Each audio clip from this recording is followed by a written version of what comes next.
কি ওরে বিয়ে করছিস নাকি? হ্যাঁ, ও কিন্তু বিয়ে করেছি। আরে খালতো বোন করছিস কি তুই এটা? কেন ভাইয়া, কি হয়েছে? আরে কি হচ্ছে মানে? ও তো গ্রামে আরেকটা বিয়ে করছে আর একটা বউ আছে ওর। কি? গসার ভাই, শেষ পর্যন্ত আপনার মায়ের বিয়েটা হয়েই গেল, কিন্তু একটা দুঃখ, আপনার মায়ের বিয়ের গটকালিটা আমি করতে পারলাম না। তাতে কি হয়েছে?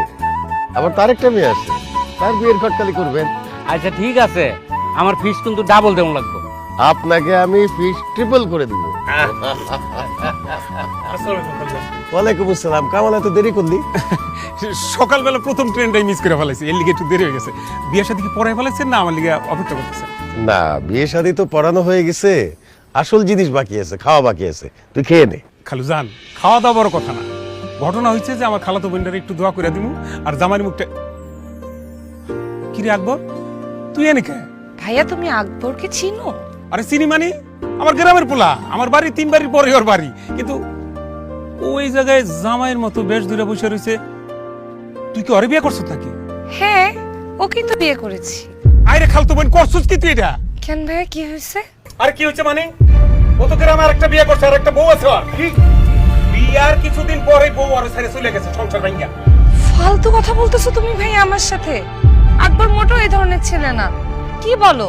ও একজন সৎ এবং চরিত্রবান ছেলে। আমি যাচাই বাছাই করে তারপর বিয়ে করেছি। গলা কেটে বললেও তো আমি বিশ্বাস করব না। আচ্ছা, আমার কথা যদি বিশ্বাস না করস, ওরে জিজ্ঞেস কর ও আরেকটা বিয়ে করছে কিনা, ওর আরেকটা বউ আছে কিনা, জিজ্ঞা।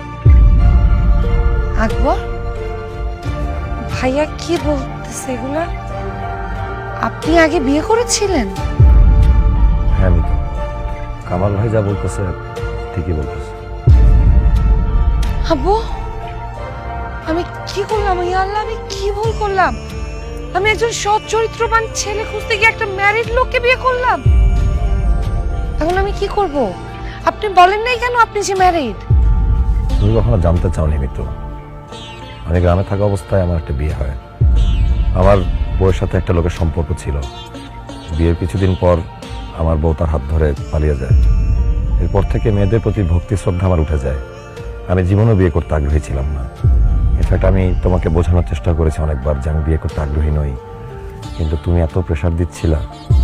তোমার চোখ দেখে মনে হয়েছে তুমি আমাকে ভালোবাসো, তাই আমি তোমাকে বিয়ে করতে রাজি হয়েছি। তোমাকে বিয়ে করার কারণে তোমার যদি মনে হয় আমি অপরাধ করে ফেলেছি, আমাকে মাফ করে দিও। আপা, আমি এখন কি করব? আকবরের আগে যে একটা বিয়ে হয়েছিল, সেটা শুনে আমি কিন্তু অবাক হইনি মিতু। কেন? অবাক হওয়ার তো কোনো কারণ নেই, কারণ তোরও তো আগে একটা বিয়ে হয়েছিল, যেটা আকবর জানে। আকবর তো জেনে শুধুই তোকে বিয়ে করেছে।